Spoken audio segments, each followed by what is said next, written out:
Elizabeth, tara na! Nagmamadaling tawag ni Gabriel sa kanya, ang kanyang best friend. Nagmamadaling kinuha ni Elizabeth ang mga gamit. Oo, saglit lang. Nang makalabas ng bahay, bumungad sa kanya si Gabriel na nakasakay sa motor nito. Napangiti ito nang makita siya. Ang ganda mo naman sa uniform mo, Ma'am Elizabeth. Bagay na bagay. Nakangiti nitong sabi, sabay bigay sa kanya ng helmet. Tumawa naman siya at sinuot iyon. Ang pogi mo rin, Sir Gabriel.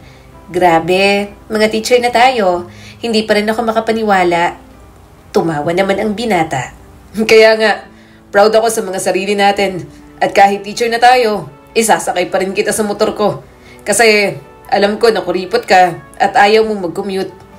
Sumakay naman si Elizabeth at tinapik ang balikat nito. Kaya ang tagal nating mag-best friend eh. Kilalang kilala mo na talaga ako. Tara na, baka malate pa tayo. Laging may kakaibang sigla ang unang araw ng klase. Sa mga pasilyo ng San Isidro Elementary ay umuugong ang usapan, halakhak at kaluskos ng mga sapatos sa makintab na sahig. Sunod-sunod na dumagsa ang mga estudyante sa tarangkahan.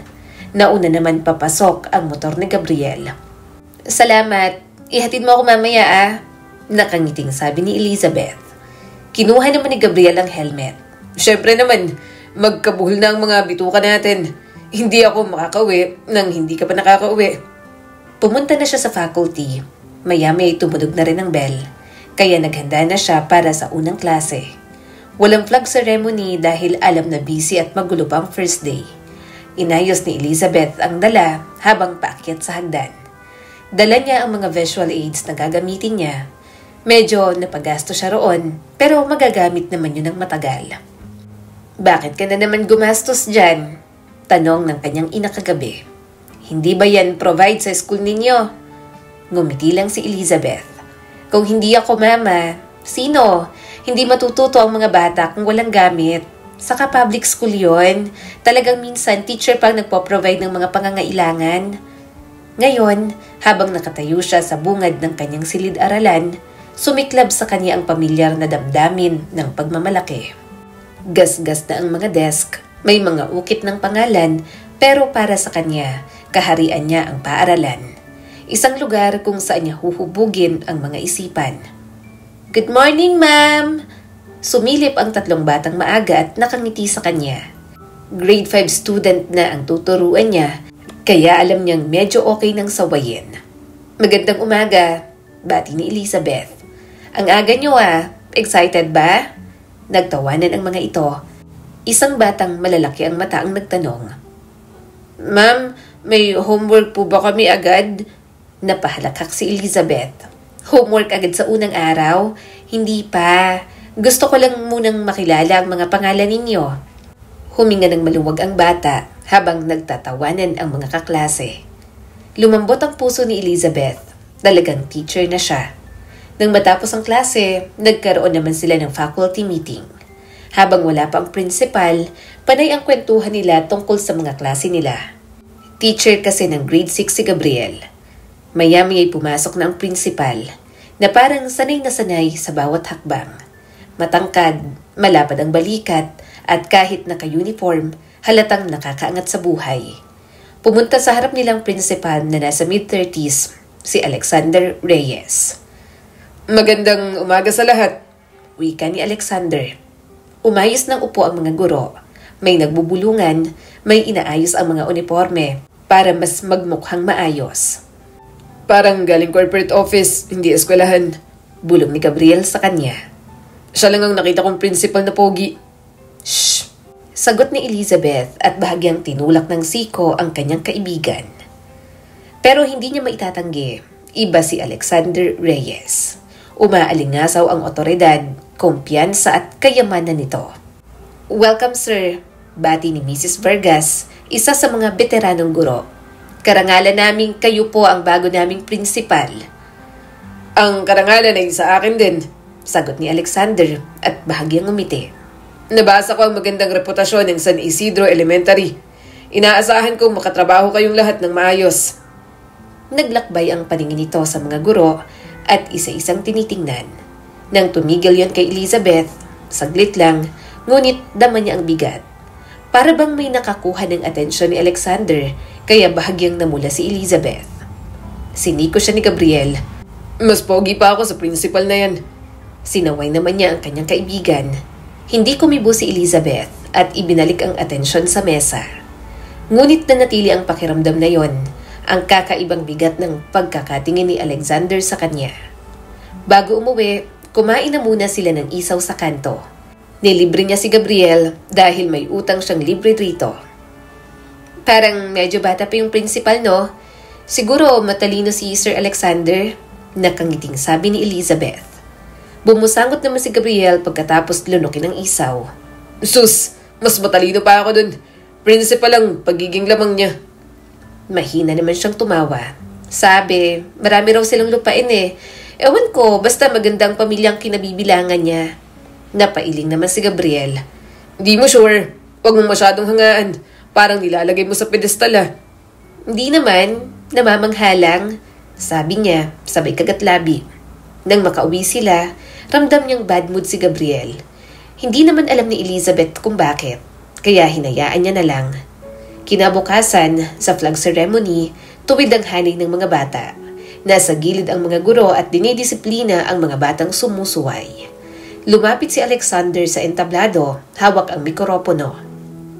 Ang edukasyon, panimula ng principal nila na agad nagpangiti sa kanya. Ay hagdang aakyatin ninyong mga estudyante upang makaahon sa kahirapan at maging matagumpay sa buhay. At tayong mga guro ang nagtataguyod ng hagdang iyon. Umalingaw-ngaw ang paghanga sa mga tao. Tumatango-tango ang mga guro at humanga ang mga estudyante. Marami rin kasi talagang nagagandahang lalaki kay Alexander. Magaling magsalita, bulong ni Gabriel. Taus-puso nga eh, sagot ni Elizabeth. Saka, hindi ka na bad mood? Kahit bad mood ako, alam kong hindi kita matitiis. Tugon ni Gabriel at hindi niya mabasa ang ekspresyon nito. Ngunit hindi na naalis kay Elizabeth ang tingin kay Alexander nang muli itong magsalita. Binaliwala niya na lang ang kanyang kaibigan na nasa tabi niya. Pagbalik sa silid-aralan, pilit niyang inalis sa isip ang principal. Nandoon siya para magturo ng mga bata at hindi palaging humanga sa principal na mayroon sila. Sige class, masiglang sabi ni Elizabeth sa harap ng pisara. Gagawa tayo ng classroom rules. Sino may idea? Sunod-sunod ang taas ng kamay. Walang away. Magtaas ng kamay bago magsalita. Mag-share ng baon. Natawa si Elizabeth. Magandang tuntunin ang pagbabahagi, pero siguro tatawagin nating pagiging mabuti at mapagbigay kasi ayaw ko na gawing obligasyon ng pagbabahagi. Paano kung sapat lang ang baon ng kaklase mo? Masiglang tumango ang mga bata. Nagsulat ng kani-kaniyang mungkahi. Nag-elect na rin ng officers ang mga bata. Napuno ng siglang silid na siyang nagpapagaan sa damdamin ni Elizabeth. Para nabitin ang kanyang ngiti nang may kumatok sa pinto. Paglingon niya, naroon si Alexander Reyes, ang kanilang principal. Sabay-sabay na tumayo ang mga bata at bumati. Ngumiti naman ang principal, sabay tingin sa kanya. Magandang umaga, Miss Santos, wika ni Alexander. Maaari ba akong manood ng klase niyo sandali? Nanuyo ang lalamunan ni Elizabeth. Siyempre po sir, tuloy po kayo. Pumasok ito at tiningnan ang kanyang visual aids. Tiningnan din ito ang room niya na siya mismo ang nagdisenyo. Medyo kinakabahan siya. Pakiramdam niya, may demo siya ng araw na yon na kailangan niyang galingan bilang guro. Bahagyang ngumiti si Alexander. Ang ganda ng classroom. Tama na ikaw ang advisory class. Halatang dalagang gumawa. Maswerte kayong may teacher kayong katulad ni Miss Santos. Uminit ang pisngi ni Elizabeth. Mabilis siyang bumalik sa pisara at ipinagpatuloy ang gawain kahit ramdam niyang minamasdan siya. Nang matapos ang activity niya para sa mga bata sa araw na yon, marahang pumalakpak si Alexander. Impressive! Maraming salamat po sir. Mahina niyang sagot. Aasahan kong makikita ko pa ang mga pagtuturo mo. Dagdag nito bago lumabas. Sobrang lakas ng tibok ng puso niya. Hindi niya maintindihan ang gagawin sa sobrang kaba. Namamangha na nai-intimidate talaga siya kay Alexander. Bakit pumunta yun dun? Kunot ang noo na tanong ni Gabriel habang sinusuotan siya ng helmet. Ano yun? May demo ka na kailangan niyang i-supervise? Napairap naman si Elizabeth dahil tunog gustong makipag-away na sa kanya. Ewan ko, kahit ako nagulat din. Pero baka bukas ikaw naman, kaya maghanda ka. Mamaya tatamad-tamad ka sa klase. Umismid naman si Gabriel. Wala akong pakialam. Nagtatalo pa sila nang makita niya si Alexander. Nakita niya kasing nakatanaw ito sa kanila. Kaya naman, nginitian niya at nagpaalam na. Bye po sir, bulalas niya. Tumingin lang si Gabriel pero nakasimangot nang sumakay sa motor nito. Lumapit naman si Alexander at tumigil sa harap niya. Magkasabay pala kayong umuwi ni Sir Gabriel. Boyfriend mo siya? Umawang ang bibig ni Elizabeth at bahagyang natawa. Hindi po. Best friend po kami at magkababata. Palagi po kami magkasabay since malapit lang po ang bahay namin sa isa't isa. Ngumiti naman ang principal. Okay, sige. Uwi ka na. Mag-ingat kayo. Dahan-dahan. Sa motor pa naman kayo nakasakay. Sumagot naman si Gabriel. Maingat naman ako, sir. Hindi ko hahayaang mapahamak si Elizabeth. Nagkatitigan ng dalawa. Samantala, hindi naman nararamdaman ni Elizabeth ang tensyon sa pagitan ng mga ito. Kinagabihan, iniisip ni Elizabeth ang principal habang papasok sa faculty room. Kaya pinilit niya itong iwinaksi sa isipan. May mga kailangan pa siyang gawin at pareho sila ni Gabriel na nasa kubo, mas mahangin kasi doon at hindi maingay. Kamusta naman ang adjustment mo sa grade 6? Tanong ni Elizabeth habang gumagawa ng lesson plan nito. Adjustments bang tawag doon? Inayos ni Gabriel ang clip fan nila. Parang gulo. Pagpasok ko pa lang may 3 batang nakatuntong sa upuan. Pagkababa nila, 2 babae naman ang nag-aaway kung kaninong pencil case ang mas magandang sticker. Hindi pa nagsisimula ang lesson, pero pakiramdam ko, peace negotiator na ako. Natawa si Elizabeth. Kakayanin mo, lagi ka namang nakakaraos. Naalala mo nung elementary, class president ka, tapos lagi mong inaayos kung sino ang kumain ng baon ng iba. Ngumisi si Gabriel. At kung tamang alaala ko, madalas ay ikaw ang kumakain ng baon ko. Nagkunwaring napahinto si Elizabeth. Hindi ako ang kumakain. Inaalok mo. 1 beses lang ako nag-alok. Sagot naman ni Gabriel habang bahagyang yumuyo ko papalapit. Sa iba pang pagkakataon, tititigan mo lang hanggang makonsensya akong ibigay. Umiling si Elizabeth habang nakangiti. Noon pa yon. Para sa akin, parang kahapon lang. Bulong ni Gabriel sa malambot na tinig. Namimiss ko ang mga panahong yon, pero masaya ako kasi ngayon may mga trabaho na tayo. Pareho na rin tayong teacher at hanggang ngayon magkasama pa rin tayo. Sana habang buhay na to. Tumawa naman si Elizabeth. Ha? Gaya-gaya ka nga lang ng pangarap sa akin? Nang sinabi kong gusto kong maging teacher, gusto mo na rin maging teacher. Saka kahit ayoko, baka nga habang buhay nang kasama kita, magiging ninong ka kasi ng mga anak ko. Biglang nawala ang ngiti ni Gabriel. Natahimik ito, kaya hinayaan niya na lang. Kaso, nararamdaman niyang mainit ang ulo ng kaibigan niya at mukhang bad trip na naman. Oh, ano na namang problema mo? Tanong ni Elizabeth. Mainit na naman ang ulo mo? Mas lalo itong bumusangot. Wala, gawin mo na yung lesson plan mo. Napairap siya at hinayaan na lang ito. Palagi naman itong ganoon, pero maya-maya'y okay na ulit. Daig pa ang babaeng malapit ng mag-menopause sa sobrang lala ng mood swings. Kinabukasan, matapos ang klase sa umaga, sumilip sa Gabriel sa kanyang pintuan ng mag-recess. May dalang 2 tasa ng kape ang binata. Black pa rin ang gusto mo? Tanong nito at inabot sa kanyang isa.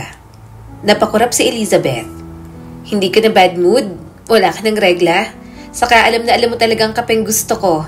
Ewan ko sa'yo, sagot ni Gabriel. Nung 15 anyos pa lang tayo, black coffee nang iniinom mo. Gusto mong kaunti lang ang asukal dahil gusto mo ang pait ng kape. Hindi ko malilimutan yun. Para ka pa namang matandang chismosa habang umiinom ng kape. Tinanggap ni Elizabeth ang tasa. Salamat, pero nakakainis na ang dami mong sinabi. Pagsapit ng tanghalian, muling umingay ang faculty room at karamihan ng usapan ay tungkol pa rin sa bagong principal. Kinukwento ni Mrs. Vargas kung gaano ito kagwapo sa talumpati habang ang mas batang guro'y kilig na nagkukwentuhan sa pagiging pulido nito. Nakaupo si Elizabeth kasama si Gabriel sa isang sulok. Inaalis ang balot ng kanyang baon. Sinilip ni Gabriel ang sariling lalagyan at napairap. Hotdog at itlog na naman, sabi ni Gabriel. Nanay mo pa rin ang nagluluto. Pahinging ulam Tumango si Elizabeth. Araw-araw kahit paulit-ulit kong sabihing wag nang mag-abala, sige, kuha ka lang. Ngumisi si Gabriel at kumuha na ng adobong manok. Ganoon na sila since elementary. Kung ano ang kanya, kay Gabriel din. Kung ano ang kay Gabriel, sa kanya rin. Umikot ang mga mata ni Elizabeth. Parang mga bata pa rin tayo. Sige na nga. Uy, huwag mo akong ubusan na. Kung gusto mong masarap na ulam, magluto ka. Marunong naman ako magluto. Itlog at hotdog nga lang, sabi ni Gabriel, nakangiti na para bang nakapanalo ng labanan. Saka gusto ko talagang makakain ng luto ng nanay mo. O kaya ng luto mo. Ang sarap Yung kay tatay, ang tabang. Alam mo na namang wala ng nanay ko na magluluto para sa akin. Malungkot siyang napangiti. Alam niyang namimiss nito ang sariling ina. Nandoon sila ng mama niya nang pumanaw ang nanay nito. Kaya nga para sa kanya, magkapatid na sila. Natawa si Elizabeth. Maliban sa mas matanda na tayo ngayon, guro na, hindi estudyante. Kaya umayos ka nga. Matanda siguro, sagot ni Gabriel. Pero kapag kasama kita, Elizabeth, parang ako pa rin ang batang umuuwi galing eskwela kasamang isang babaeng ayaw ipabuhat kahit sobrang bigat ng libro. Ngumiti si Elizabeth nang may bahagyang lambing. Ayoko lang kasing umasa. Alam ko, sagot nito at mas mahina ang tinig. Pero pangarap ko na dumating ang araw na nakaasa ka sa akin kasi alam ko na nakakayanin ko yon. Sandaling nanahimik si Elizabeth. Inaasahan palagi ni Gabriel na magkasama sila hanggang dulo, pero para sa kanya, imposible yon, lalo na kung nagkaroon sila ng kanya-kanyang pamilya. Pagkatapos ng klase ng hapon, nagpaiwan si Elizabeth sa kanyang silid. May mga aayusin pa kasi siya roon. Halos wala ng tao sa pasilyo nang muling lumitaw si Gabriel sa pintuan. Hindi ka nagbabago, sabi nito. Napatingin si Elizabeth. Anong ibig mong sabihin? Lagi kang huling umalis. Lagi kang naglilinis para sa iba. Pwede namang mga estudyante mo ang pagawin mo niyan. Bahagyang ngumiti si Elizabeth. Iba naman to. Saka ako naman ang gumagawa nito. Gusto ko kasing may ibang nakikita ang students ko kaya pinapalitan ko every month. Pumasok si Gabriel habang nakapasok ang mga kamay sa bulsa. Sobrang dedicated mo talaga sa trabaho. Matalim siyang tinitigan ni Gabriel, tila may nais pang sabihin. Ngunit sa huli, ngumiti lang ito at inakbayan siya. Mas maingay kesa sa dati ang faculty room ng umagang yon. Hawak ang isang folder na ginagawang pamaypay, ipinamalita ni Mrs. Vargas malapit sa bulletin board. Balitaan niyo ba? Mag-iikot daw si Principal Reyes ngayong linggo. Gusto raw niyang personal na silipin ang mga silid-aralan. Agad na nagkilos ang mga nakababatang guro. May nag-ayos ng buhok, may nagtipo ng lesson plan na para bang may pagsusulit. Pinilit ni Elizabeth na manatiling kalmado, bagamat bahagyang kumabog ang kanyang dibdib. Naalala niya ang unang araw nang pumasok si Alexander sa kanyang klase. Ang titig nito na tila nananatili sa kanya at ang mga salitang iniwan para sa kanya. Elizabeth! Pumukaw sa kanya ang boses ni Gabriel. Kinakabahan ka?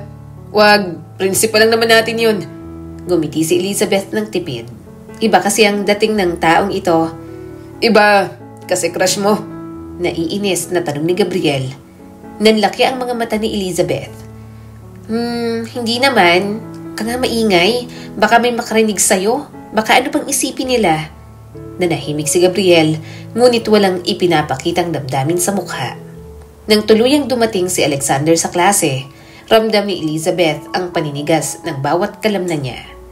Kasalukuyan niyang ginagabayan ang mga bata sa group activity. Maingay at masigla ang silid nang bumukas ang pinto at pumasok ang principal. Magandang umaga, Miss Santos, bati ni Alexander. Nilunok ni Elizabeth ang kaba at nagpakawala ng magalang ng ngiti. Magandang umaga po, sir. Tumayo naman ang mga bata para bumati. Dahan-dahang naglakad si Alexander sa loob. Pinagmamasdan ang mga poster ang bulletin board na pinalamutian ni Elizabeth gamit lang ang recycled na colored paper at ang maayos na pagkakahanay ng mga notebook na donation. Napakarami mong nagagawa para sa students mo. Wika nito nang huminto malapit sa mesa niya. Nakakamangha.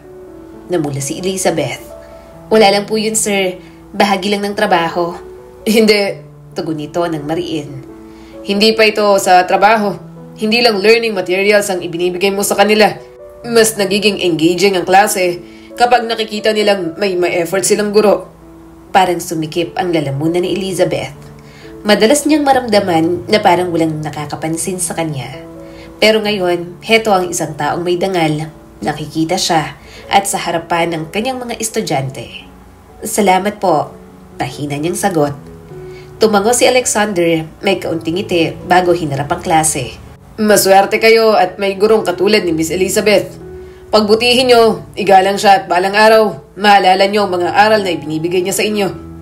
Nagbalakpakan ang mga bata. Uminit lalo ang pisngi ni Elizabeth. Nahihiya, ngunit may bahid ng pagmamalaki. Hapon sa faculty room, tinaasan siya ng kilay ni Mrs. Vargas nang dumaan si Alexander at nagsabing, napakahusay ng ginawa mo kanina, Miss Santos. Bahagyang yumuko si Elizabeth. Salamat po. Ngunit kumalat agad ang mga bulungan. Rinig mo yon? Siya lang ang pinuri. Sa dami ng guro, siya talaga. Nagkunwari siyang abala sa papeles. Pilit na iniwasan ng chismis. Ngunit sa kaibuturan niya, may umusbong na init na hindi niya matanggihan. Natawa si Gabriel mula sa kanyang tabi. Sobrang napapansin ka ni si Reyes ah. Bakit kaya? Naka, huwag kang magsimula. Sagot ni Elizabeth at kinakabahan ng tawa. Wala lang yon. Karapat dapat ka sa papuri. Pero medyo kaduda-duda lang na parang ikaw lang ang napapansin niya. Gusto kaya ng principal. Saglit itong natigilan bago lumambot ang tono. Pero tandaan mo, madalas may kasamang tali ang ganyang atensyon. Napakunot ang noo niya. Gabriel, itinaas nito ang kamay na parang sumusuko. Sige, kalimutan mo na. Nag-aalala lang naman ako. Sa sunod-sunod na araw, dumami na ang maliliit na kilos ni Alexander. Isang maulang hapon, nadatnan ni Elizabeth ang sarili sa may gate. Wala ang best friend niyang si Gabriel dahil dumalo sa isang seminar. Mag-isa lang tuloy siyang uuwi. Umuulan pa, kaya naiinis na lang si Elizabeth. Basang-basa ang laylayan ng palda niya at sira ang payong. Nag-aalangan siyang tumakbo sa jeepney nang huminto ang isang itim na kotse.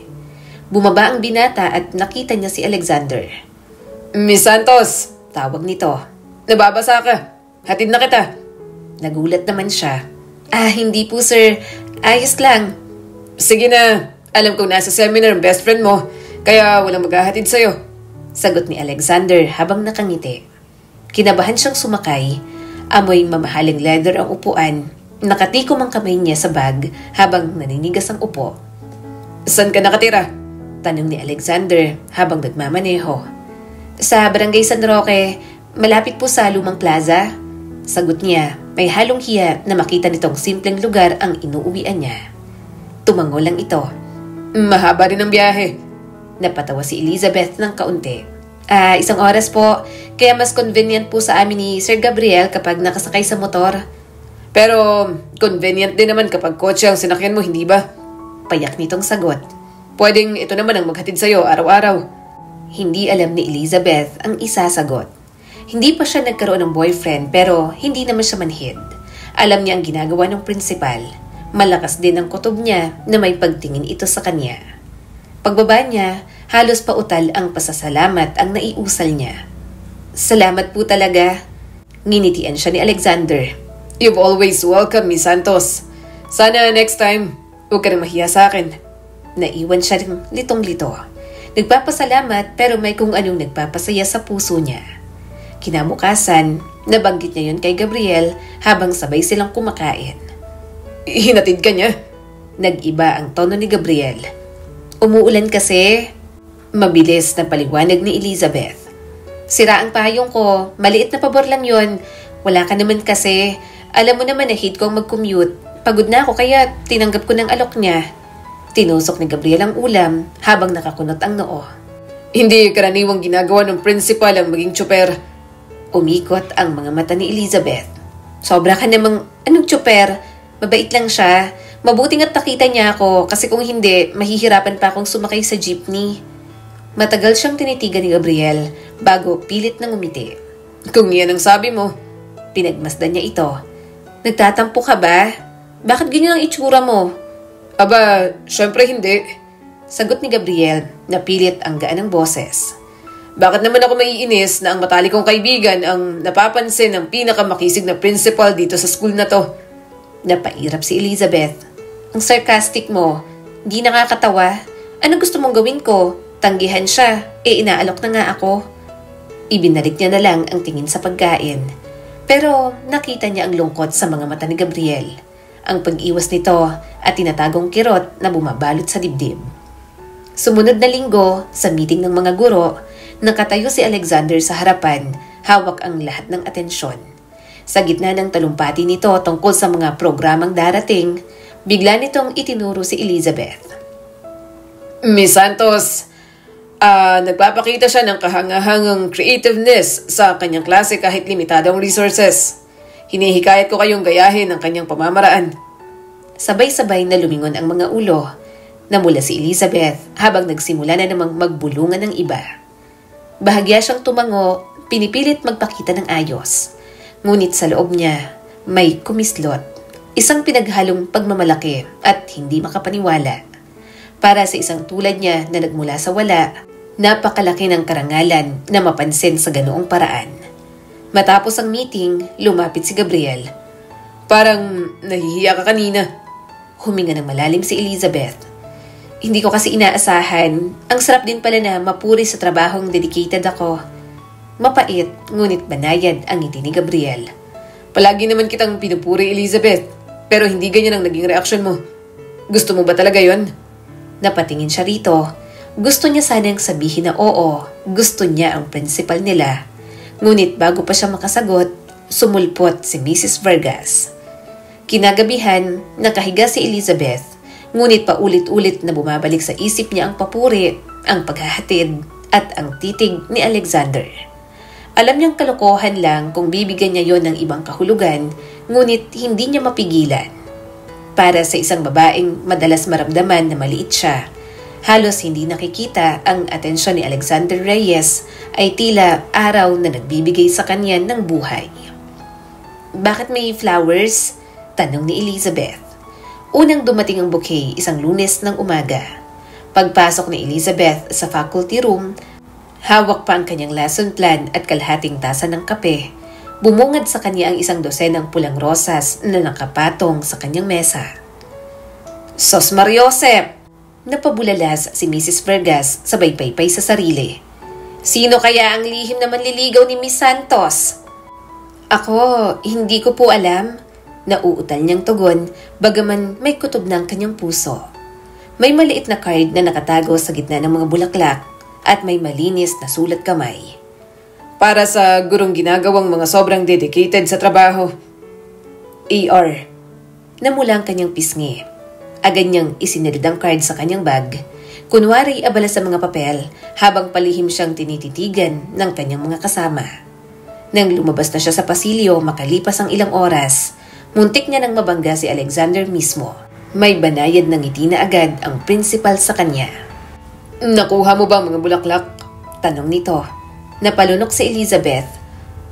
Opo sir, pero hindi na po sana dapat. Lalo pang lumambot ang titig nito. Gusto ko talagang magbigay. Nararapat kang makatanggap ng mga bulaklak, Miss Santos. Bago pa siya makasagot, dumaan ang ilang estudyante at masiglang bumati sa kanilang dalawa. Agad siyang nagtimpi, tumango lang ng magalang bago nagmamadaling lumayo. Ngunit kumakabog na ang kanyang dibdib sa sobrang kilig at saya.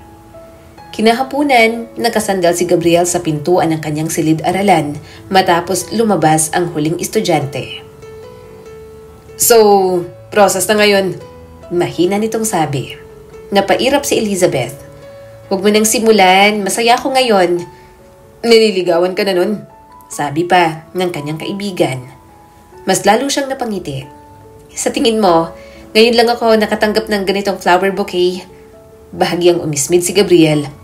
Kapag ako ang nanligaw, bahay agad ang ibibigay ko. Bahagyang natawa si Elizabeth. Ayaw mo lang nauungusan, saka baka matakot ang liligawan mo. Iisipin niya na agad na gusto mo siyang asawahin. Saglit itong tumitig sa kanya. Bakit? Ano bang tingin mo kapag mag-girlfriend ako?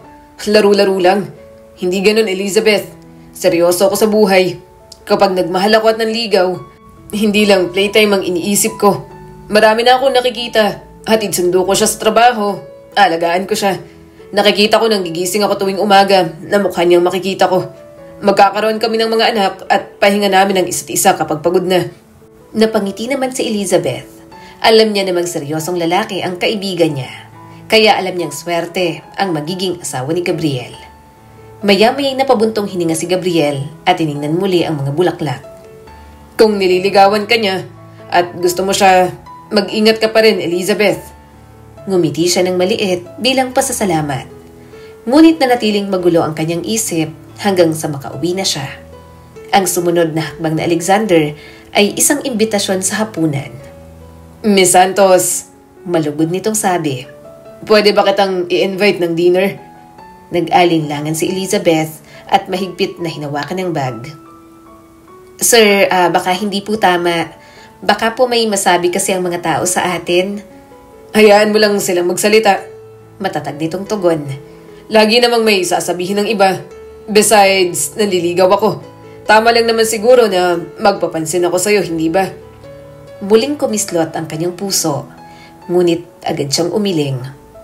Hindi po talaga dapat? Elizabeth! Lumambot ang boses nito at nawala ang formalidad. Sa unang pagkakataon na binigkas nito ang kanyang pangalan ng walang kasamang miss, ay mas ikinagulat pa nito yon kesa sa mga rosas o sa imbitasyon. Pakiusap. Hapunan lang. Malambing na sabi ni Alexander. May kakaibang bigat ang paraan ng pagkakasabi nito ng kanyang pangalan. 3 taon na itong principal doon, pero yun ang unang beses na tinawag siya nitong Elizabeth. Parang natatandaan pa niya ang una nilang pagkikita. At yon ang nagpa-oo sa kanya. Hindi niya malilimutan ang restaurant kung saan siya nito dinala. Nahihiya siya sa kanyang simpleng bestida, ngunit itinuring siya ni Alexander na para bang siya ang pinakamahalagang tao roon. Nagtahi ang nanay ko ng mga damit. Mahinahong paliwanag ni Elizabeth nang tanungin siya sa kabataan niya. Hindi kami nakakaangat, pero lagi niyang sinasabi na edukasyon ng yaman na hindi kailanman maaagaw, kaya naging guro ako. Bahagyang yumuko si Alexander habang nakatitig sa kanya. Iyan ang hinahangaan ko sa iyo, Elizabeth. Hindi ka lang nagtuturo, isinabuhay mo ang mga aral sa buhay. Napayuko siya, hindi makayanan ang init ng kanyang pisngi. Wala pang sino mang nakapagsabi sa kanya ng ganoon. Ginagawa ko lang po ang tungkulin ko. Mahina niyang tugon. Hindi, mariin itong sabi. Masigit pa ron ang ginagawa mo. At yun ang dahilan kung bakit hindi ko na kayang magpanggap. Napatigil siya at nagulat. Magpanggap saan? Na wala akong nararamdaman para sa'yo. Tahas ang pag-amin ni Alexander. Nung una kitang makita, alam kong kakaiba ka. Hindi dahil sa yaman o antas, wala ka nun. At hindi yun mahalaga sa akin, kundi dahil sa puso mo. Gusto kitang makilala. Ikaw, Elizabeth. Halos hindi siya makahinga. Tila imposible ang mga salitang yon, ngunit malinaw na mula sa puso yon nang galing. Sir, halos pabulong ang sagot niya, pero agad siyang naputol. Tawagin mo akong Alexander. Banayad nitong sabi. Kapag wala tayo sa paaralan. Lalong sumidhi ang kaba at pagkalito sa kanyang dibdib. Hindi ko kaya. May mga mag-iisip. Hayaan mo silang mag-isip. Putol nito. Alam kong nararamdaman ko at ayokong sayangin pang panahon sa pagtatago. Lumipas ang mga linggo at dahan-dahang natunaw ang kanyang pagtutol. May mga sumunod pang bulaklak. Nagpadala rin ito ng mga librong alam nito na magugustuhan niya. Kaya nang muling magyaya ng hapunan, mas madali na siyang nakasagot ng oo. Isang gabi, habang palabas sila ng restaurant, sabay nilang pinagmamasdan ang kumikislap na ilaw ng lungsod. At doon, unang hinawakan ni Alexander ang kanyang kamay. Elizabeth, Mahina nitong wika. hindi lang trabaho mo ang hinahangaan ko. Ikaw mismo. Ang dami mo nang ibinigay sa iba. Hayaan mong may magbigay naman sa'yo. Namigat ang kanyang dibdib. Hindi ako sanay na piliin. Bahagya nitong hinigpitan ng kapit. Hayaan mong ako ang unang pumili sa'yo. Nanlabo bigla ang kanyang paningin dahil sa luha. Matagal na niyang pasan ang bigat ng kahirapan, ng kakulangan, ng palaging pag-angkin sa kakaunting mayroon ang pamilya niya dahil sa dami nilang magkakapatid. At ngayon, naroon ang isang lalaking nag-aalok ng kabaligtaran. May katiwasayan, kasaganahan, at higit sa lahat, ang pagkakataong mahalin siya. Hindi siya agad nakasagot, ngunit hindi niya binawi ang kanyang kamay. Sa sumunod na pag-amin ni Alexander, hindi na siya tumanggi. Nasa kotse sila matapos ang isa pang hapunan at tila tahimik ang buong gabi. Ayokong itago pang nararamdaman ko. Mariin ngunit banayad na sabi ni Alexander. Elizabeth, papayagan mo ba akong maging bahagi ng buhay mo?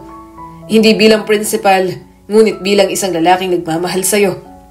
Halos tumigil ang kanyang paghinga. Alexander, Elizabeth, buo din itong sagot. Mahal kita at araw-araw kong patutunayan yon kung hahayaan mo ko. Napuno ng luha ang kanyang mga mata. Sa pagkakataong yon, hindi niya inisip ang mga usap-usapang darating o ang panganib o ang mga babala ni Gabriel. Ang nasa isip lang niya ay ang paraan ng pagtingin ni Alexander na para bang siya ay mahalaga, higit pa sa pagiging isang gurong namumuhay sa kakarampot. Dahan-dahan, may pag-aalinlangan ngunit may pananabik na tumango siya. Oo, sinasagot na kita. Tayo na. Parang sumikat ang araw sa ngiti ni Alexander. Hinawakan nito ang kanyang kamay at inilapat sa mga labi. At sa unang pagkakataon sa kanyang buhay, naramdaman ni Elizabeth na marahil yon ang tunay na pag-ibig. Gayunpaman, nang maging sila ni Alexander, naging kaunti na lang ang interaksyon nila ni Gabriel. Hindi niya alam kung anong dahilan, pero ramdam niyang umiiwas sa kanya ang kaibigan niya. Pero hinayaan na lang ni Elizabeth. Hindi naman pwedeng palagi silang magkasama. Hatid sundo na rin siya ng kanyang boyfriend, kaya limitado na lang ang maibibigay niyang oras para kay Gabriel. Kinahapunan, nagtipon ang mga guro para sa weekly meeting. Umiingit ang mahabang lamesang kahoy sa bigat ng mga folder at lesson plan. Dumating si Alexander, kaya agad siyang napangiti nang magkatinginan sila. Umubo ito ng bahagya. Magandang umaga sa lahat. Hindi ko na hahabaan to. Agad na tumigil ang lahat ng usapan. Tulad ng alam ninyo, simulang wika ni Alexander habang binubuksan ang isang folder. Ang ating paaralan ay humaharap sa ilang hamon financially. Binawasan ng division ang ating budget para sa susunod na quarter. Ibig sabihin, kailangan nating magtipid. Ang ilang nakaplanong pagbili at proyekto ay ipagpapaliban. Umalingaw-ngaw ang mga buntong hininga at daing ng mga guro. Ipinagpaliban? Singit ni Mr. Ramirez na guro sa mathematics. Principal, tumutulo pa rin ang bubong ng West Wing kapag umuulan. Noon pa dapat yun inayos. At ang bagong gusali, dugtong ni Mrs. Cruz. 2 taon na mula nang wasakin ng bagyo ang mga silid-aralan, pero hanggang ngayon sa covered court pa rin nagkaklase ang mga bata. Ipagpapaliban na naman ba yun? Mabilis na kumalat ang bulungan ng pagsang-ayon. Bumilis ang tibok ng puso ni Elizabeth. Naalala niya ang mga estudyante na nakapikit laban sa matinding sikat ng araw sa court, hawak ang mga notebook sa tuhod. Umigting ang panga ni Alexander, ngunit nanatiling magalang ang ngiti. Naunawaan ko ang inyong mga hinaing. Maniwala kayo, ginagawa ko ang lahat. Ngunit dahil sa kasalukuyang kakulangan, kailangan nating mag-prioritize. Mag-prioritize? Singit ni Mrs. Vargas habang nakahilig sa mesa. Paano ang mga bata? Chalk, Manila paper, visual aids. Kulang na nga kami. Kung iipitin pa ay paano na? Lalo na yung mga bata sa court. Lagi na lang walang maayos na classroom. Nawawala ang focus nila dahil marami silang nakikita sa paligid. Nagtaas ng kamay si Elizabeth. Sir, ginagawa na ng mga magulang ang lahat ng kaya nila. Nagdadala sila ng plastic na bote, mga papel na tira-tira, ano man ang pwedeng i-donate. Hindi ba't dapat manggaling ang pangunahing suporta sa mismong eskwelahan? Saglit na nagtama ang kanilang mga mata. Lumambot ang ekspresyon ni Alexander, tila kumilala sa kanyang sinseridad. Ngunit agad na nitong tumindig ng tuwid. Alam kong mahirap, Miss Santos. Alam kong lahat kayo ay nagsusumikap para makapagturo ng maayos sa mga bata. Ngunit kailangan nating harapin ang realidad. Hindi sapat ang pondo mula sa division, kaya kung ano lang ang kaya'y yun lang pwede sa ngayon. Kaya maningil muna sa mga bata at taasan ng singil sa PTA para makover ang ibang expenses ng school. Nabalot ng bigat ang silid. Nagkatinginan ang mga guro at may ilan pang palihim na napapailing. Si Gabriel na nakaupo sa harap ni Elizabeth ay biglang nagsalita. Sir, kung mahigpit ang budget, hindi ba't nararapat na alam namin kung saan napupunta ang bawat piso? Mas makakatulong ang transparency para maunawaan namin ang priorities. Tumango-tango ang maraming guro. Napakagatlabi si Elizabeth. Hinahangaan ang tapang ni Gabriel, ngunit nangangamba sa tensyon na nililikha nito. Bahagyang nawala ang ngiti ni Alexander. Siyempre, Mr. Cruz, naka-file ang financial reports sa division office. Kung nais niyong silipin, maaari kayong mag-request sa tamang channels. Tamang channels? Bulong ni Gabriel, halos siya lamang ang nakarinig. Tumingin sa kanyang kaibigan niya, kaya umiwas siya ng tingin. Pinili ni Elizabeth na magpanggap na hindi niya yun narinig. Pagkatapos ng meeting, nagsilabasan ang mga guro sa pasilyo. Budget cuts, lagi na lang, ani ni Mrs. Vargas. Pero may bago na namang sound system sa gym. Ano, mag-aambag na naman ang mga bata para sa bayad sa kuryente at sa tubig ng buong school? Baka magreklamo ng mga magulang niyan. Sabihin maniningil na naman tayo. Baka doon na pupunta ang pondo ng bubong natin. Dagdag pa ng isa. Mahigpit na niyakap ni Elizabeth ang kanyang lesson plan habang dumadaan sa kumpulan. Ayaw niyang makita kung paano kumakalat ang hinala, pero hindi niya rin maikakaila ang kumagat sa alinlangan. Lumapit si Gabriel na nakasabay sa kanyang hakbang. Nakikita mong problema, hindi ba? Tumingin siya rito. Akala ko, iiwasan mo na ako habang buhay. Namulsa naman ito. Hindi ko kayang gawin yon. Dumidistansya lang dahil may boyfriend ka na. Pero parang may kakaiba dyan sa boyfriend mo. Napabuntong hininga si Elizabeth. Huwag ka na magsimula, Gab. Alam ko mahirap pero baka naman totoo ang sinasabi niya na kulang lang talaga ang pondo. Napangisi si Gabriel. Kakulangan? O baka naman may ibang bulsa nang napupuntahan. Napahinto si Elizabeth habang kumakabog ang dibdib. Huwag mong sabihin yan. Wala kang pruweba. Hindi ko na kailangan ng papel na pruweba para makita ang pattern. Sagot nito sa mababa na tinig. 2 taon, Elizabeth. 2 taon ang walang bagong gusali pero lagi may bagong kagamitan. Bagong muebles sa opisina. Di ka ba nagtataka? Isa pa, hindi naman pala talaga mayaman yan. Ampun lang siya ng mga nagpaaral sa kanya. Hindi ipapamana sa kanya ang mga ari-arian na yun. Pagiging principal lang ang trabaho niya pero maluhos sa mga gamit. Maluhos sa mga regalo sa'yo. Boyfriend mo siya kaya dapat alam mo at marunong ka rin dapat tumingin. Hindi lang naman sa gobyerno may kurakot. Kahit sa trabaho, marami. Basta may kasabwat na. Lumingon siya rito. Ano bang sinasabi mo? Huwag mo nga pagbintangan si Alexander. Wala ka namang pruweba. Okay lang kung sa supplies. Kulang sa mga kagamitan at ilang minor repairs dito sa school. Pero yung building na hindi pa naitatayo, ano, sasabihin mo na may kinalaman siya? Dumadaan niyo sa DPWH or sa LGU. Kaya malabong makahawak siya ng pondo ron. Gabriel, nagsusumikap siya. Hindi naman lahat ay kasalanan niya. Napabuntong hininga si Gabriel. Ang sinasabi ko lang, dilatan mo ang mga mata mo para sa mga bata. At para sa pagiging guru mo. Baka kasi nabubulag ka na sa pagmamahal mo dyan. Hindi mo na nakikita kung ano ang maling ginagawa niya. Saka may right tayo na pagdudahan siya. Kasi dumadaan din naman sa kanyang mga pondo. Kasi nakikita ko na one of these days, marami ang magrereklamo ng mga magulang. Hindi lang naman batang maapektuhan. Karamihan ng mga magulang. At alam mong papalag silang lahat. Parang babala ang mga salitang yon na hindi niya matanggal sa isip. Dahil ang totoo, alam niya na may punto ang kanyang kaibigan. Hapon na nang bumalik si Elizabeth sa kanyang silid-aralan. Naabutan niya pa ang mga estudyante niya na naghihingian ng mga papel. Sa dingding, nakadikit pa rin ang mga kupas na poster na siya mismo ang gumawa noong nakaraang taon.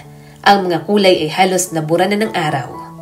Idinampi niya ang palad roon, ramdam ang marupok na papel sa ilalim ng kanyang kamay.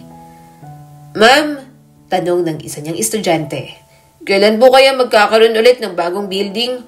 Ang init po sa court." Ngumiti siya ngunit mabigat ang dibdib. Malapit na.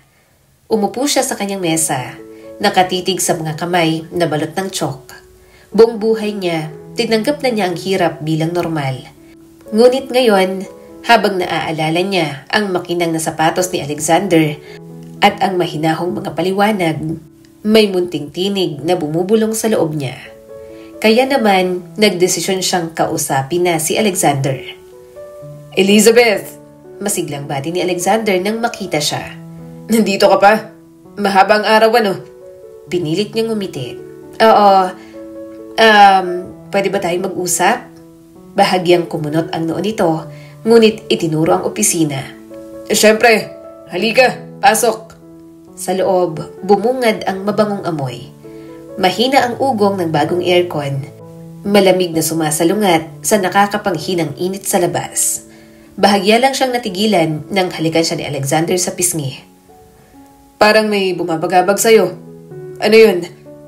Pinagdikit ni Elizabeth ang kanyang mga kamay upang hindi makita ang panginginig.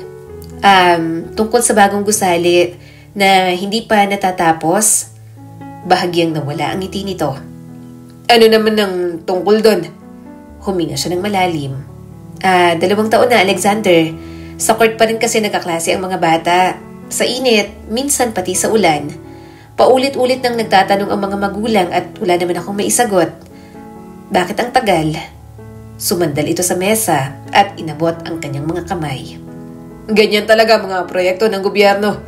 Puro red tape, papeles, approval. Nakakainis, alam ko. Pero ganun talagang sistema." Umiling si Elizabeth. "Hindi, mahina ang paliwanag na yon. Mali. Para bang hindi napupunta sa tamang lugar ang pera."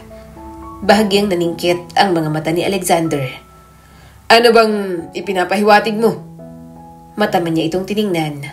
Na baka may korupsyon. Na baka may mga bulsa ang napupuno imbes na itayo ang mga silid-aralan.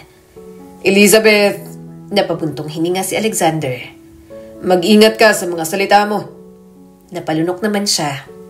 "Sabihin mo sa akin ang totoo. May kinalaman ka ba rito?" At sa unang pagkakataon, tuluyang nawala ang pulido nitong ngiti. "Hindi mo naiintindihan kung paano gumagana ang mga bagay na to." "Kung ganon, ipaliwanag mo," bigla niyang sabi. "Dahil ang nakikita ko lang ay ang mga batang naghihirap habang nananatiling pangako ang mga salita. Mga magulang na halos wala nang maibigay, nag-aambag pa rin, pero hanggang ngayon wala pa rin maayos na mga classroom." Umigting ang panga nito. "Akala mo ba gusto ko to? Na natutuwa ako sa mga delay? Elizabeth, ganyan talagang sistema. Lahat ng nasa posisyon ay gumagawa nito. Inaayos ang pondo at tinitiyak na may nakikinabang. Ganun lang gumagalaw ang mga bagay-bagay." Para siyang binuhusan ng malamig na tubig. Umasa siya. Nagdasal na itatanggi nito. Ngunit imbes mismong mga salita nito ang tumaga sa kanya. "Ibig mong sabihin," bulong niya, "inaamin mo? Kasama ka?" Napabuntong hininga si Alexander. "Lahat kailangan mag-compromise. Alam mo ba kung ilang palad ang kailangan lagyan bago makausad ang isang proyekto?" Nabasag ang kanyang puso. Ang lalaking minahal niya na minsang nagbigay ng pag-asa, ngayon ay hindi niya na makilala. "Magkaibang realidad." Malamig nitong sagot. "Hindi ka mabubuhay sa mundong ito kung mananatili kang nakakapit sa ganyang moralidad." Namasa ang kanyang mga mata ngunit pinigilan niya ang luha. "Ibig sabihin, lahat ng hinangaan ko sa'yo, lahat ng akala kong malasakit mo, puro kasinungalingan?" "Elizabeth, mahal kita. Hindi nagbago yon. Pero tigilan mo ng laban na hindi mo kayang panalunin. Ikaw lang ang masasaktan." Umatras siya habang nanginginig ang mga kamay. "Hindi, Alexander. Sila ang sinasaktan mo. Ang mga bata. ang mismong pinangako nating paglilingkuran. Nang lumabas si Elizabeth sa opisina, lumalalim na ang takip silim. May ilang guro ang dumaan, lihim na sumusulyap sa kanya, ngunit nakayuko lang siya at mabilis na lumakad pabalik sa kanyang silid. Bumagsak siya sa kanyang upuan at tinakpan ang mukha ng mga kamay. Ang dibdib niya ay parang dinudurog. Pero sa mga sumunod na buwan, hindi niya alam kung ano ang kanyang mararamdaman. Nakita niya kasing itinutuloy na ang building. Napansin niya ang mga trabahador na abala sa pagpukpok, ang pagdating ng mga sako ng semento at mga bakal na nakasalansan sa tabi ng lugar. Para sa hindi bihasa, mukha yung magandang senyales. Ngunit para kay Elizabeth, tila minadali, parang pinilit lang ipakitang may nangyayari. Ngunit pinatahimik niya ang sariling pagdududa. Para sa kanyang mga estudyante, gusto niyang maniwalang totoo ang progresong iyon. Hanggang sa nagamit na nga ang building na yon, nagkaroon na ng classroom ang mga bata. Maayos na, pero ang relasyon nila ni Alexander tila nagkaroon ng lamat. At ang lamat na yon mas lalong lalaki dahil sa isang pangyayari. Isang napakalakas na dagundong ang biglang bumiyak sa katahimikan. Sinundan ng mga sigawan, nayanig ang lupa at nahulog ang hawak niyang tsock. Agad siyang tumingin sa bintana at nasaksihan ang isang bangungot. "Ma'am, gumuho ang building!" Malakas na sigaw ng bata. Umusok ang makapal na alikabok na kulay abo. Ang mga scaffolding ay nagbagsakan na parang mga butong marupok at sa ilalim nun, nandoon ang mga bata. "Wag!" Sigaw ni Elizabeth at mabilis siyang kumaripas palabas ng silid. Nagkagulo sa court ang mga estudyante. Naguunahan sa pagtakbo ang mga bata na nasa kabilang building. Sumisigaw ang mga guro para sa kaayusan. Ang mga magulang mula sa kalapit bahay ay nagsidatingan. Maraming sumisigaw at hindi na niya maintindihan ang lahat. Hindi na nag-isip si Elizabeth. Pumasok siya sa ulap ng alikabok, inuubo at tiningnan kung may mga naiwan pang bata. Isang maliit na kamay ang sumilip mula sa ilalim ng plywood at dali-dali siyang lumuhod, hinila yon ng buong lakas. "Ma'am, wag!" Pilit siyang pinigil ng isang babae, ngunit hindi niya na yun pinakinggan. Nailigtas niya ang batang lalaki. Putik at dugo ang nakamantsa sa mukha nito habang umiiyak. "Ma'am!" Humagulgol ito, hawak ang sugat ang braso. Lalabas na tayo. Mahigpit niya itong niyakap bago inabot sa kasamang guro na sumaklolo. Lalong dumami ang mga iyak sa paligid. May mga batang nakalabas na puro alikabok, ngunit may ilan din na hindi na kumikilos. Nabitin ang kanyang hininga nang makita ang isang batang babae na nakahandusay. Pulang-pulang buhok na dumikit na sa ulo nito. "Diyos ko, wag naman." Nanlambot ang tuhod ni Elizabeth, ngunit pinilit niyang gumalaw.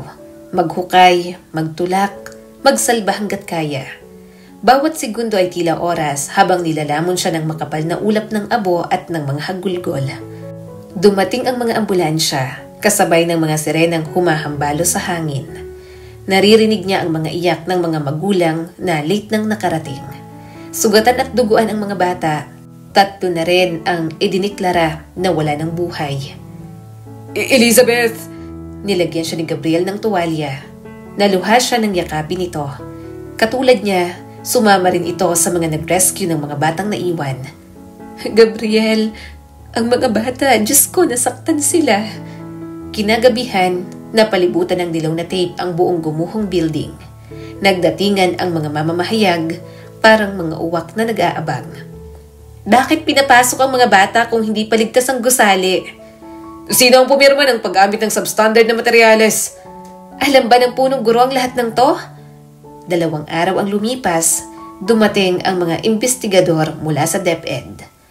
Porma lang anyo, may mga hawak na folder at ballpen. Malamlam ang tingin na puno ng awa at hinala. Sinuyod ng mga ito ang mga dokumento, resibo at kontrata. Tinanong ang mga trabahador at isa-isang pinatawag ang mga guro.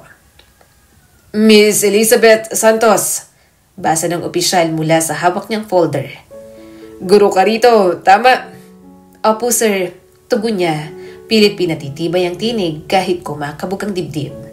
May ulat din na may ugnayang personal ka kay Principal Alexander Reyes. Parang biglang sumikip ang kanyang lalamunan. Gusto niyang itanggi, pero ang katotohanan ang pumilit sa kanyang labi. Opo. Kung gayon, pagpapatuloy ng isa. maaari po bang sabihin kung may nalalaman ka tungkol sa mga irregularidad sa pondo ng paaralan? Kayo ba o pamilya mo ay nakinabang sa anumang paraan? Para siyang hinampas. Hindi kailanman. Hindi ko magagawang... Pinutol ng investigador ang mga sasabihin niya pa. Ikalma mo ang sarili mo, Miss Santos. Nagtatanong lang kami dahil madalas lumalabas ang pangalan mo kaugnay ni Mr. Reyes. Napakagat siya sa labi.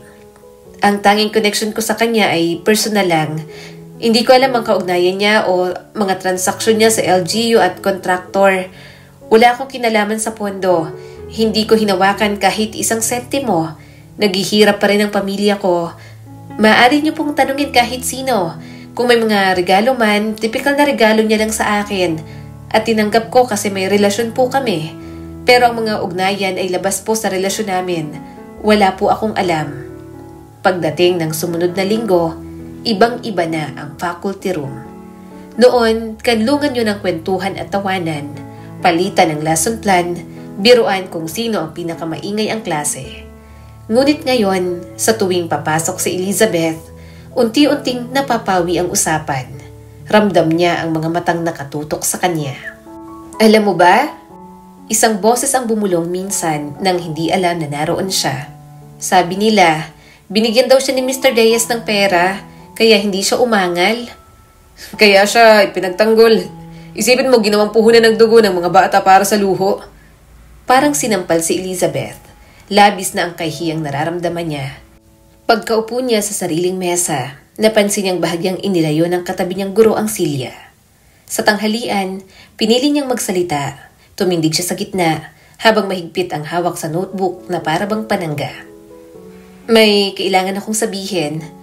Nanginginig ang tinig niya, ngunit pinatatag niya yon. Wala akong kinalaman sa pondo. Wala. Hindi ako nakatanggap ng pera. Ni hindi ako humiling ng pabor. Minahal ko siya pero hindi ibig sabihin nun ay kasama ako sa kanyang pagkakamali. Nakikisa ang puso ko sa pagdadalamhati para sa mga bata katulad ninyo. Ilang sandaling katahimikan hanggang sa may isang mahinang tawa mula sa sulok. Siyempre, sasabihin mo yan. Nahuli na kayo eh. Seryoso pa rin si Elizabeth. Hindi nyo kailangan maniwala pero magtuturo pa rin ako.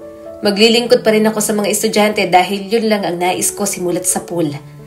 Kinagabihan, nadatnan siya ni Gabriel na nakaupo mag-isa sa batong upuan sa labas ng gate ng paaralan. Huwag mong akuin mag-isa. Malumanay na wika ni Gabriel at umupo sa tabi niya. Umiling si Elizabeth. Mas mabuti na to. Kapag sobra akong nagtatanggol sa sarili ko, iisipin nilang may itinatago ako. Hindi mo kailangan magpaliwanag. Matatag na tugon ni Gabriel. Inosente ka. Nanginginig ang labi ni Elizabeth. Pero wala nang saysay ang pagiging inosente kung naniniwala na ang lahat na may kinalaman ako. Tinitigan siya ni Gabriel. Alam kong wala kang kinalaman. Napapikit si Elizabeth at tumulo ang mga luha. At sa unang pagkakataon mula nang gumuho ang gusali, ipinato niya ang ulo sa balikat ni Gabriel. Hindi ko alam kung kakayanin ko pa. Nakaladkad ang kanyang pangalan sa putik, hinusgahan ang kanyang dangal at winasak ang pag-ibig niya. Higit pa sa pagbagsak ng isang gusali ang bumagsak. Nadurog ang kanyang tiwala, ang mga pangarap at ang buhay na akala niya'y binubuo niya na. Sa mga sumunod na araw, ganoon pa rin ang naging trato sa kanya. Kahit hiwalay na sila ni Alexander, ang tingin ng mga ito ay nakinabang din siya sa pondo. Kung wala lang talaga si Gabriel, baka sumuko na siya. Araw-araw ay parang paglilitis. Hindi na nila kailangan ng korte. Sila na mismo ang hukom at hurado sa isip nila. Mapait na sabi ni Elizabeth. Napailing si Gabriel. Hindi mo kailangan manatili para lang pakinggan ang mga panguhusga nila. At saan ako pupunta? Dito umiikot ang buhay ko, Gabriel. Kailangan ako ng mga estudyante ko. Bahagyang nabasag ang kanyang tinig. Hinawakan ni Gabriel ang kanyang kamay. Pero unti-unti ka nang inuubos ng kahihiyang to. Tingin mo ba, dapat lang akong tumakas? Tinitigan siya ni Gabriel. Hindi pagtakas ang gagawin mo dahil wala ka namang ginawang masama. Pero pwede kang magsimula ng panibago. Pwede mong bawiin ang dangal mo. Ibababa sana ni Elizabeth ang kanyang tingin. Gusto niyang sumagot pero napakabigat ng katotohanan. Ilang araw na siyang nakikipagbakbakan sa mga chismis na hindi niya kayang patayin. Mga hinalang hindi niya kayang burahin. Bawat gabi, uuwi siya na masakit ang ulo at pagod ang buong pagkatao. Gabriel, mahina niyang sambit. Sa tuwing ipipikit ko ang mga mata ko, nakikita ko sila. Ang mga bata, ang dugo nila, ang iyak ng kanilang mga magulang. At may bahagi sa akin na nagsasabing, baka dapat alam ko, dapat may nagawa ako. Marahang inilapag ni Gabriel ang bote. Huwag mong ipako ang sarili mo, Elizabeth. Sa kasalanang hindi naman ikaw ang may gawa. Hindi ikaw ang may kasalanan sa mga kasalanan niya. Pero minahal ko siya. Garal-galang tinig na sabi niya. Nagtiwala ako at dahil doon, iniisip ng lahat na may kinalaman ako. Hayaan mo silang isipin ang gusto nila. Ang mahalaga, alam mong totoo. Alam ko ang totoo, Elizabeth. Lumipas ang ilang araw, lalo pang lumala ang unos. Kumalat sa rehiyon ang balita ng pagbagsak. Nagulat ang mga mamamahayag tungkol sa katiwalian, kapabayaan. Habang iniimbestigahan si Alexander, ikinakabit pa rin ang pangalan ni Elizabeth sa masasakit na chismis. Hindi man diretso sa kanyang mukha, ramdam niyang bawat salita. Sa paraan ng pag-iwas ng mga kasamahan, sa malamig na tingin ng mga magulang na para bang isang estrangherong nakikialam sa paaralan ng mga anak. Hanggang sa isang mungkahi ang sinabi ni Gabriel. Mag-resign ka kasama ko. Umalis tayo. Maraming paaralan, publiko, pribado, sa probinsya, sa syudad. Makakahanap tayo ng trabaho. Bubuo tayo ng panibagong buhay. Sa lugar na hindi aabot ang mga panghuhusga nila. Bumilis ang tibok ng puso ni Elizabeth. Ang ideyang yon ay ang parang pintong nagbukas mula sa isang nasusunog na silid. Pero agad siyang binalutan ng takot. At kung umalis ako, hindi ba lalo nilang paniniwala ang may kasalanan ako? Elizabeth, malambing nitong tawag sa kanyang pangalan. Mahalaga ang peace of mind mo. Hindi ka pwedeng manatili sa lugar na unti-unti nang pumapatay sa'yo. Humugot siya ng malalim na hininga. Hindi ko alam kung sapat ang tapang ko. Saka bakit pati ikaw, nadadamay ka patuloy sa problema ko. Inabot ni Gabriel ang kanyang kamay. Napakurap si Elizabeth sa gulat, ngunit hindi niya yun binawi. Kung ganon, ako na lang ang magiging tapang mo. Mahinahong sabi nito. Sabi ko naman sa'yo, hindi kita iiwan kahit anong mangyari. Habang buhay lang akong nasa tabi mo. Parang tumahimik ang buong paligid. Nawala ang halakhakan ng mga bata at nawala ang ugong ng tricycle. Ang natira na lamang ay ang bigat ng kanyang kamay at ang tapat na mga mata nito. Namuo ang luha sa mga mata ni Elizabeth. Gusto niyang sabihin kung gaano kahalaga ang presensya nito. Kung paanong ang katapatan ni Gabriel ang nag-iisang bagay na nagpapahawak pa sa kanya sa mundong iyon. Salamat. Salamat, Gabriel. Bahagyang pinisil ni Gabriel ang kanyang kamay. Walang anuman. Kaya kong gawin para sa'yo ang kahit na ano. Katulad ng plano, nag-resign na nga siya sa paaralan. Mabigat sa kanyang kalooban, pero alam niyang yon ang mas makabubuti. Sa pasilyo, muntik na siyang mabangga ni Gabriel. May dala rin itong brown na sobre. Tapos na? Tumango naman siya. Ano yan? Bahagyang ngumiti si Gabriel. Resignation letter din. Napalunok si Elizabeth at tiningnan ng binata. Gabriel, pwede ka namang magstay dito. Bakit mo itatapon ang trabaho mo dahil lang sa akin? Pinaghirapan mo to. Hindi mo kailangang pasanin ang parusa ko. Bahagya itong nagkibit balikat. Dito parusa. Pasya ko to. Kung aalis ka, hindi ako may iwan. Kaya lang naman ako nandito kasi nandito ka. Umiling si Elizabeth. Hindi, wag mong gawin to para sa akin. Hindi mo ako mapipigilan. Mahina niyang sagot. Ipapasa ko na. Hindi ako makakapagturo sa paaralang sumisira sa mabubuting tao para lang maitago ang sariling kabulukan. Hindi ko kaya. Nangilid ang luha ni Elizabeth. Pero paano kinabukasan mo? Paano ang stability mo? Paano ang... Elizabeth! Lumambot ang boses ni Gabriel. Wala rin namang saysay ang kinabukasan ko rito kung wala ka. Parang tinamaan si Elizabeth ng palaso sa dibdib. Agad siyang umiwas ng tingin at pinipigilang pumatak ang luha. Totoong kaibigan niya talaga si Gabriel. Lumipas ang kanilang huling linggo sa paaralan na parang panaginip. May mga batang mahigpit na yumakap kay Elizabeth, umiiyak nang marinig na aalis na siya. Ang ilan ay naguguluhan, masyado pang bata para maunawaan. Niyakap niya ang mga ito. "Babalik po ba kayo, ma'am?" Tanong ng isang batang babae. Pinilit niyang ngumiti. Balang araw, ngunit sa kaibuturan niya, alam niyang hindi na. Sa kanilang huling hapon, magkatabi silang nakatayo ni Gabriel sa tarangkahan. Pinagmamasdan ang mga batang umuuwi na. "Saan ka pupunta?" Tanong niya. "Anong trabaho mo?" "Sa Maynila," sagot ni Gabriel. "May alok na sa akin doon. Maliit na pribadong paaralan. Ayain kitang mag-apply doon para magkasama pa rin tayo, Elizabeth." Naninikip ang dibdib niya. Mabuti na yon. At least, ligtas ka ron. Pero sa isang malayong baryo, sa bundok, kailangan daw nila ng guru doon. Mabilis siyang nilingon ni Gabriel. "Sa bundok? Malayo yun. Bakit ngayon mo lang sinabi?" Ngumiti siya ng tipid. "Kailangan ko ng malayo ngayon. At Gabriel, hindi tayo palaging pwedeng magkasama. Hindi pwedeng palagi akong nakadepende sa'yo. Gusto kong tumayo sa sarili kong mga paa." Nawala ang ngiti ni Elizabeth nang mahigpit siyang niyakap ni Gabriel. Ramdam niya ang tensyon sa katawan nito. Ayoko, hindi. Ayoko magkahiwalay tayo." Bulong ng binata. Bahagya siyang natawa. "Ano ka ba naman? Okay na yon. Malay mo sa Maynila ka na magkaroon ng asawa. Saka hindi naman maganda na habang buhay nga tayong magkasama. Darating ang panahon na bubuo tayo ng kanya-kanya nating pamilya. Pero kahit ganoon, best friends pa rin tayo." Pero mas lalong humigpit ang yakap ni Gabriel. "Parang gusto ko rin magturo sa bundok. San ba yun?" Sinapo ni Gabriel ang mukha niya. "Magkakausap pa rin tayo. Tatawag ako sa'yo." "Paano kapag walang signal?" Mas lalo naman itong nainis. "Maghanap ka. Basta gusto ko makausap ka. Sinasabi ko sa'yo, sa oras na bumaba ka ng bundok ngayon at umabot ng ilang taon na hindi mo ako kinausap, manlagot ka sa akin." Malakas na lang siyang tumawa. Niyakap niya na lang ito. Nagpapasalamat siyang kaibigan niya si Gabriel.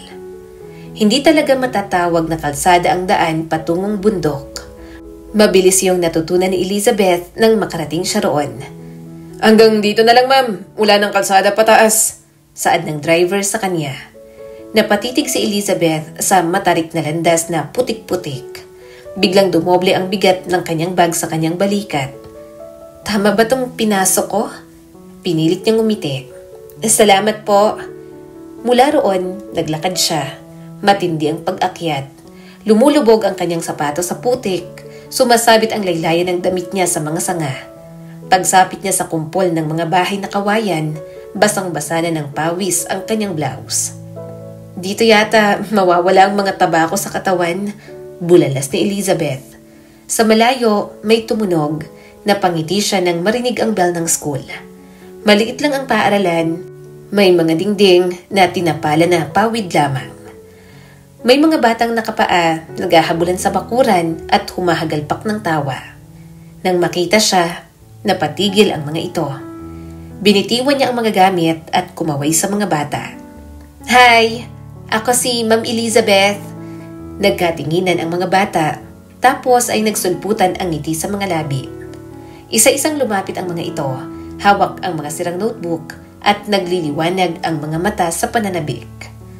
"Ma'am, totoo bang galing ka sa bayan?" "Ma'am, marunong ka po bang mag-English?" "Ma'am, dito ka po talaga magtuturo?" "Ma'am, ang ganda mo po." Mahina siyang tumawa. Sa unang pagkakataon matapos ang ilang buwan, naramdaman niyang kailangan siya. Ang mga unang araw, sinubok ang kanyang lakas. Walang upuan ang ibang silid-aralan. Mahabang bangkong kahoy lamang, basag ang pisara at halos hindi kasya sa isang linggo ang isang pirasong tsyok. Tumatagas ang ulan sa bubong, kaya't inililipat niya ang mga bata tuwing bumubuhos ang malakas na ulan. Ngunit hindi nabawasan ang sigla ng mga mag-aaral. Kada salitang isinusulat niya sa pisara, mariing kinokopya ng mga bata. Malalakas ang pagbibigkas, tila paligsahan kung sino ang pinakamaririnig. At nang ipamigay niya ang kakaunting lapis na dala na may design, kumislap ang mukha ng mga ito na para bang ginto ang ibinigay niya. Isang umaga, nahirapan si Elizabeth tumawid sa ilog matapos ang isang gabing maulan. Malakas ang agos at umaabot na sa tuhod. Nagalinlangan siya sa pampang, mahigpit na yakap ang bag sa dibdib. Pero nakikita niya ang mga batang pilit itinatawid ng mga magulang doon. "Ma'am!" sigaw ng mga tinig. 2 batang lalaki ang sumuong sa tubig at may dalang mahabang kawayan. "Dito po kayo humawak!" sigaw ng isa. Namumula ang pisngi, inabot ni Elizabeth ang kawayan. Maingat siyang inalalayan ng mga bata.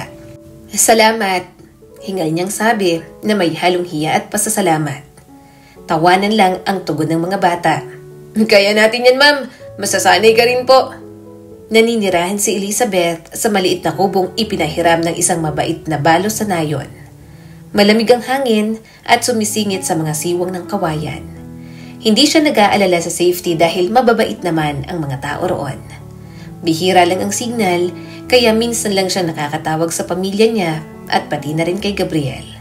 Kaya naging hobby niya na ang pagsusulat ng diary. Para naman kapag bumaba siya, may mabasa ang mga ito tungkol sa mga karanasan niya. Ngayong araw, tinulungan akong tumawid ng ilog ng mga estudyante ko. Natawa sila nang madulas ako pero hindi yun panunuya. Musika ang tawa nila para sa akin. Sa unang pagkakataon, ramdam ko na muli akong tunay na guro. Hindi isang pinaghihinalaan, hindi ikinukumpara, hindi pinagdududahan. Basta si Ma'am Elizabeth na minamahal nila. Isang hapon matapos ang klase, may batang babaeng naiwan. Malalaki ang mga mata nitong kayumanggi at nakatali ang kupas na laso ang buhok. "Ma'am?" mahina nitong sabi. Ana, ano?" tugon ni Elizabeth. Nag-aatubili ang bata, saka inabot ang isang maliit na telang supot. May lamang mainit-init na nilagang kamote. "Para po sa inyo, ma'am, kasi lagi kayong naglalakad ng malayo para maturuan po kami." Parang hinaplos ang puso ni Elizabeth. Ana, salamat. Salamat sa kamote." Nagliwanag ang mukha ni Ana bago tumakbo palabas ng silid, palundag-lundag pa ibaba sa burol. Matagal na natili roon si Elizabeth, habang nakatitig sa simpleng supot ng kamote. Alam niyang kahit simple yon, mahalaga ang kamote sa isang bata. Karamihan sa mga estudyante, mahirap, kaya kapag may nag-abot ng regalo kahit simpleng buko, sobrang natutuwa na siya. "Hello, Elizabeth!" Malakas na bulalas ng kaibigan niya. "Ang tagal kong hinintay ang tawag mo. Bumaba ka ulit ng bundok?" tanong pa ni Gabriel. Natawa naman siya. "Oo, kumuha ako ng sahod ko. Nagpadala kina mama at papa at namili ng ibang kailangan. Pasensya ka na, dito lang kasi may signal ang mga SIM. Matagal tayong mag-uusap, mamaya pa ako aakyat." Humalakhak din ang binata. "Elizabeth, sa wakas, akala ko nilamon ka na ng mga bundok." Hindi matanggal ang ngiti sa kanyang mga labi. "Halos na nga, muntik na akong tangay ng ilog nung nakaraang linggo." Ano?" Narinig niya ang pag-aalala sa boses nito. Hindi ka naman nasaktan, di ba?" Hindi. Mabilis niyang tugon.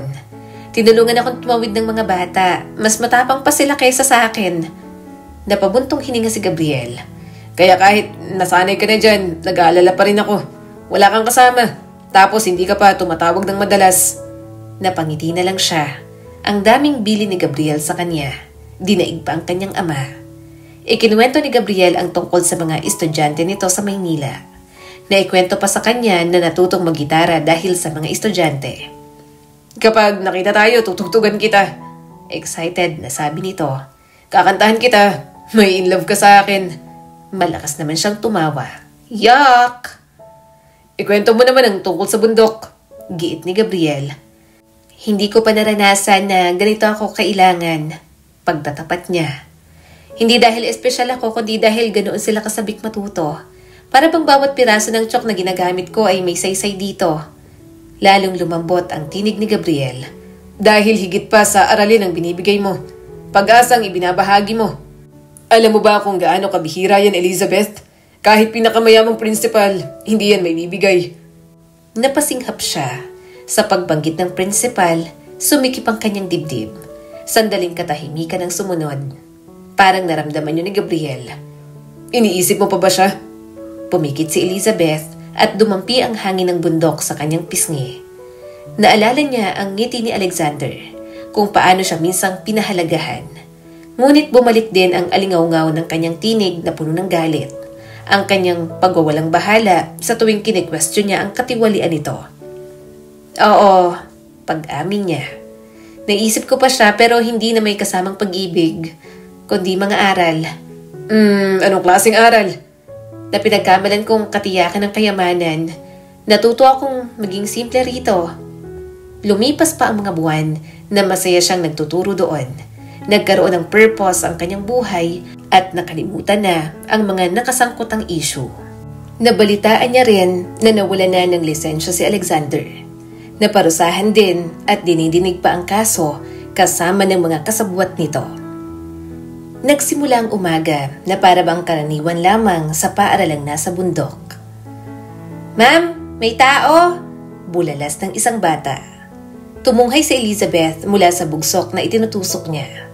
Nagdesisyon kasi siyang magtanim ng mga pechay at iba pang gulay. Para naman may mailagay silang gulay sa feeding program at mas makatipid. Siya ang nagmungkahi sa ibang guro, kaya siya ang nanguna roon. Class, ano yan? Tawag niya. Isang batang lalaki ang itinuro ang daang pababa mula sa nayon. Ma'am, may papalapit po. May isang matangkad na figura. Buhat ang dalawang malalaking bag sa magkabilang balikat. Sa una, inisip niyang estranghero. Siguro magulang ng isa sa mga bata o opisyal ng barangay na may daladalang balita. Ngunit habang papalapit ito, may kung anong kumislot sa kanyang dibdib. Gabriel? Mahina niyang bulong. Ang mga bata pa ang unang nag-react. Nagsigawan ang mga ito sa tuwa habang kumakaway ang lalaki. Mabilis na tumakbo si Elizabeth. Sumunod ang hagikhikan at hiyawan ng kanyang mga estudyante. Ngunit hindi niya yun ininda. Dumudulas ang kanyang tsinelas sa lupa, hawak ng isang kamay ang laylayan ng palda habang patakbong sinalubong ito. Nagtagpo sila sa isang yakap na mahigpit, halos hindi siya makahinga sa sobrang saya. Mahigpit ang pagkakapulupot ng mga braso ni Gabriel sa kanyang bewang at halos buhati na siya. Elizabeth! Bulong nito sa kanyang buhok. Miss na kita. Gabriel, hindi niya napigilang mapaluha. Noon lang niya napagtanto kung gaano kalaki ang kanyang pananabik dito. Nang makita niya si Gabriel, parang nakauwi siyang muli sa sariling tahanan. Matagal silang nanatili roon, walang imik, hanggang sa muling pinaalalahanan sila ng mga hagikhik ng mga bata na hindi sila nag-iisa. Nahihiya, ngunit ayaw pa rin bitiwan, dahan-dahang umurong si Elizabeth. Anong ginagawa mo rito? Halos hindi siya makahinga at bahagyang tumawa. Paano? Bakit? Ngumiti si Gabriel habang kumikislap ang mga mata sa pamilyar na paraan. Akala mo ba hahayaan kitang harapin ang kabundukang to ng mag-isa? Pagdating nila sa silid-aralan, naging palabas ang pagdating ni Gabriel. Nagunahan ang mga bata na lumapit, hinihila ang manggas at sunod-sunod ang mga tanong. Sir, asawa po ba kayo ni ma'am? Biglang bulalas ng isang batang babae. Namula ng todo ang pisngi ni Elizabeth. Hindi, kaibigan ko lang siya. Teacher din. Natawa si Gabriel at lumuhod para buksan ang isa sa mga bag. May dala ko para sa inyo. Humanga ang lahat nang ilabas nito ang mga bagong notebook, kahon ng chalk at mga lapis. May isang maliit ding whiteboard. Para bang kayamanan na natuklasan ng mga batang yon. Sir, para po talaga sa amin to? Bulong ng isang batang babae. At mahigpit na yakap ang bagong lapis na parang ginto. Oo, para sa inyong lahat. Sagot ni Gabriel. Palagi kayong kinikwento ni Ma'am Elizabeth ninyo. Nang humupa ang ingay, tumayo si Gabriel sa harap ng klase. Ako si Sir Gabriel at simula ngayon, dito na rin ako magtuturo. Muling umalingaw-ngaw ang hiyawan. Napatitig si Elizabeth at nabigla. Magtuturo? Mananatili ka? Tumango ito. Nagpasa ako ng request na may transfer. Hindi madali pero nakumbinsi kong opisina. Masaya silang magpadala ng guro dito at willing na willing naman ako kasi nandito ka. Napatulala naman siya. Pero Gabriel, ang trabaho mo sa Maynila, ang mga estudyante mo, ang buhay mo ron, umiling ito. Maayos sila. May ibang guro para sa kanila. Nandito ka, kaya dito na rin ako. Hindi na nakapagsalita si Elizabeth. Sa oras ng recess, magkatabi silang naupo sa lilim ng puno. Pinagmamasdan ang mga bata habang nagtatakbuhan sa damuhan. Nilaro-laro ni Elizabeth ang laylayan ng kanyang palda. Ang dami mong isinuko, Gabriel. Dahil sa akin, hindi ko alam kung paano ko mababayaran yon. Wala kang dapat bayaran. Sagot naman ito. Hindi ako pumunta rito para sa pabor. Pumunta ako dahil gusto ko mapabilang kasama ka at kasama sila.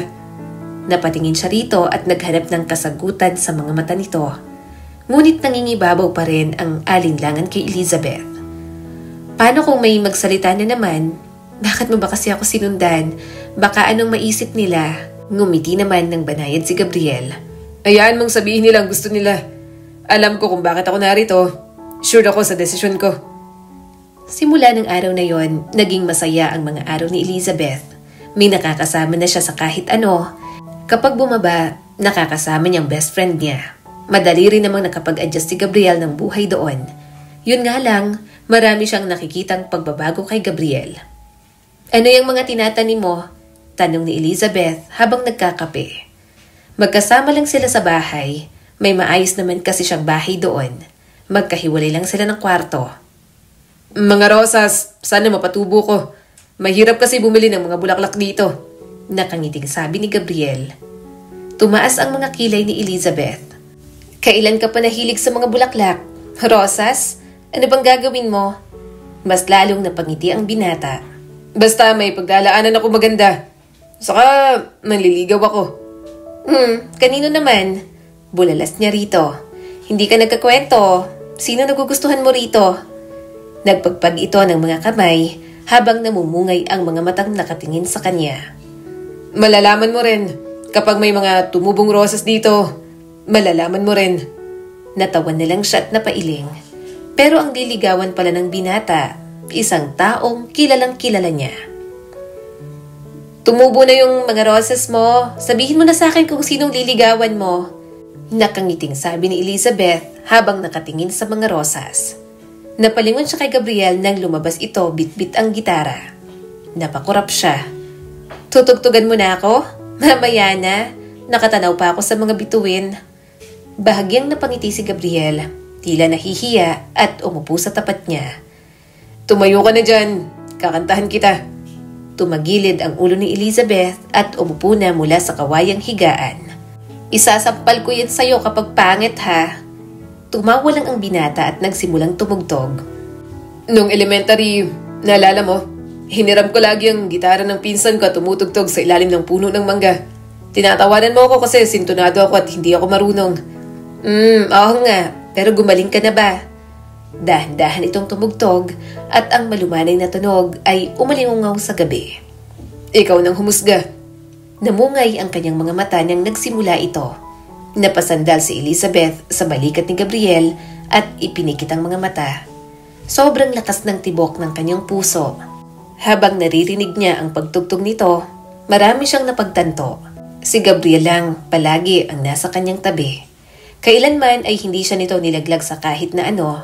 Miss na miss niya na si Gabriel nang makita niya at parang ayaw niya ng bitiwan. Kaya nakakatawa na hindi man lang nahulog ang damdamin niya para rito. Pero kung ibang antas ng pag-ibig nila sa isa't isa, kung hindi sila magkaibigan, pwede kayang humigit pa. Nang matapos ang awit, iminulat niya ang mga mata at nadatnan si Gabriel na nakatitig sa kanya. Ang ganda, mahina niyang sabi. Ang galing mo na. Nagtagal din ang tingin ni Gabriel bago ibaba ang mata sa gitara. Elizabeth, may bitbit akong lihim ng matagal na panahon. At kung hindi ko to sasabihin ngayon, baka pagsisihan ko habang buhay. Bumilis ang tibok ng puso ni Elizabeth.